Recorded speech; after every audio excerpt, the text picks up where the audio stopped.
This is B of C Live, the video and podcast series of Business of Cannabis. Find out all that we do at businessofcannabis.com.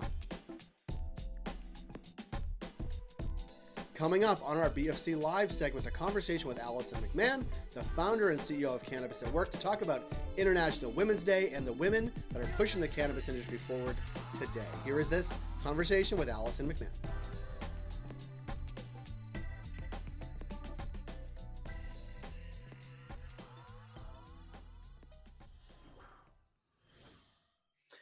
Alison, thanks for being here. Hi, Jay. Hi, I just was on your website. Well, you told me to go there, but there's a list of unbelievable women who are impacting the cannabis industry. And I want to talk to you about the list, of course, but how it was developed, how you guys thought of it, and sort of the process by which it happened. Tell me how this list happened and sort of your approach to it. Sure. So, as many people in the cannabis community know, we host an event called the Roll Call, a digital kind of networking event. And that's grown to be such an amazing community over the last year or so.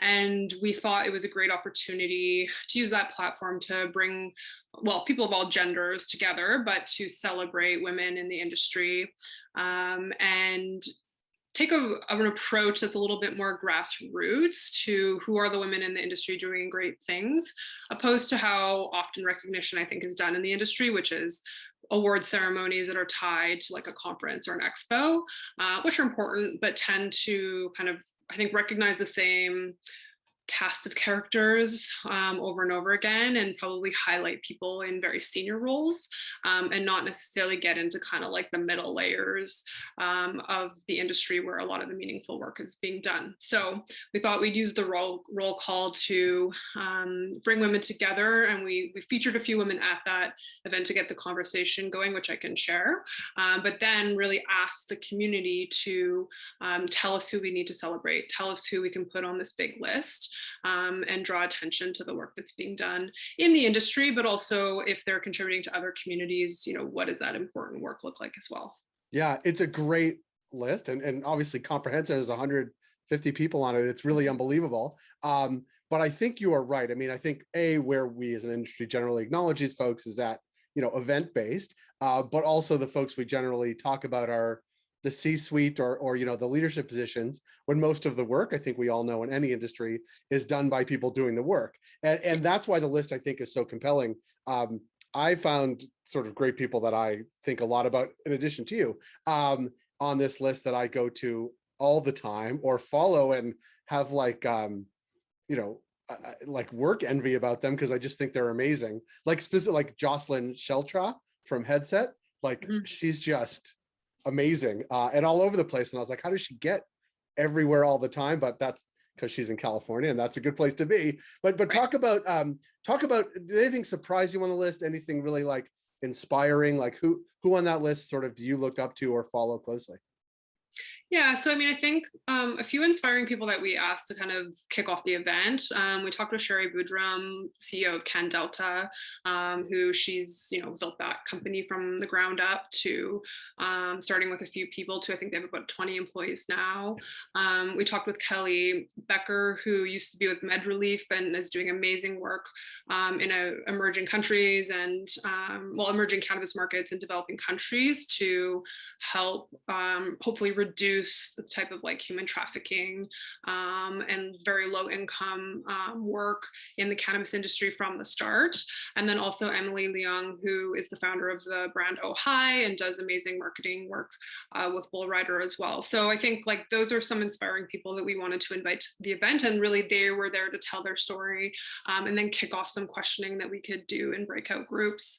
And so what I think is just really interesting about the list is, of course, there are familiar names on there, but there's also a lot of people I don't know that are nominated and shared on that list, which is amazing. And then also I think kind of the breadth of the list, from there are CEOs and CFOs listed on that list all the way through to people doing really meaningful work at the medical level, various educators and clinicians, also like on the retail side through to cannabis educators, and then kind of everything in the middle, quality people, So I think that's really what we wanted to target with this is shining light on everybody doing the hard work. And obviously it's only 150 people, it's not everybody, but I think it's a step in the right direction. And then we will keep the list open here throughout the week kind of for International Women's Day. So there's opportunity for individuals to celebrate more and submit more names. I love it. I as part of Lift, this past November, we had a chance to sit down with Kylie Beaudry, and I totally nerded out about how cannabis seeds are developed. And I've gone back and I've sent people to it because it is like at Parkland Flower, like it is, like it's obviously a process, and I don't mean to sound like an idiot, but like it is, she's a great educator about exactly what she does and so passionate about it. And I saw her on the list obviously as well. And Krista and Mimi, and of course, Sherry and Kelly and you, and it was great. And my business partner, Blaine Pearson, is also there. Talk a little bit about the roll call. I mean, we've talked about it before, and I've been to them. They're amazing. Talk a little about sort of, because to me, it's one of those things that the pandemic has fostered, even though the pandemic has been crappy overall. But it is this idea that, yes, we are event-based all the time, but there are ways to connect that are meaningful, that connect people, that keep people in touch, and grow an industry too, because I mean, obviously people are recruiting and hiring and all these things in the midst of this, but talk a little bit about like the sort of, I don't know, it's sort of a positive offshoot of a fairly negative situation. Yeah, so the roll call was, it was an event series that was in person pre-COVID that had kind of grown out of just some informal networking that myself and Jeff, my colleague, were doing.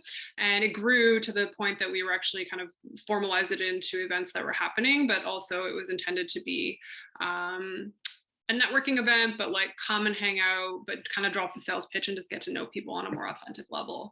And then with COVID hitting, we actually had to cancel one at the beginning of March 2020, and then got inspired. There's a gentleman named Chris Shambra who transitioned his dinner event series, very successful, to an online platform, and kind of inspired and then shared his kind of methodology around that. And the idea was to bring people together, but to really our focus is around gratitude in terms of the conversation. And so we get people into some groups so they can meet new people and there's networking, but we came back to the central question around what people are grateful for.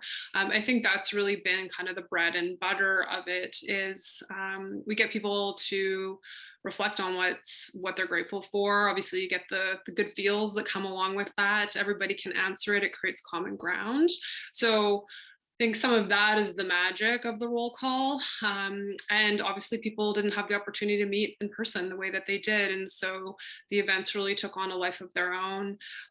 We've held probably 75, 80 of them, and not always gigantic groups, often smaller groups, which works really well, but also some bigger ones. And like this International Women's Day one, we had close to 100 people online for that event. So I think they served a need in a time when people couldn't get together in person. We've since, where kind of applicable, started to have some small gatherings again with in-person roll calls, but there seems to be, I think we've all developed now this skill set and this kind of expectation that we're going to meet online. So there still seems to be room to hold those events alongside of in-person events as those start to open up as well. Yeah. Well, I've been inspired watching you and the team sort of build this, the roll call to what it is, obviously 2 years into well, pre-pandemic and then sort of through pandemic and hopefully post-pandemic too. And obviously really strong work putting together this list with the crew from the last roll call. I want to thank you for joining us here today. And I say this often when we speak, that you were one of the first people that we called at Business of Cannabis, and you were one of the first people to say that we were onto something. So I always appreciate that. And so thank you for being on, and thank you for that way back when in 2017 as well. And thanks, Alison. Yeah, thanks for having me. Appreciate it, Jay.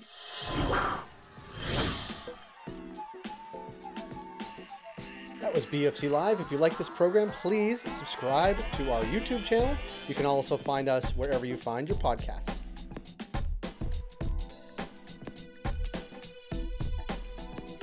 We're able to do what we do because of ongoing partnerships with Alterna Savings, Cannabis at Work, Cannabis Benchmark, Can Delta, Gallagher, Headset, and Torque and Main. Find out all that we do at businessofcannabis.com.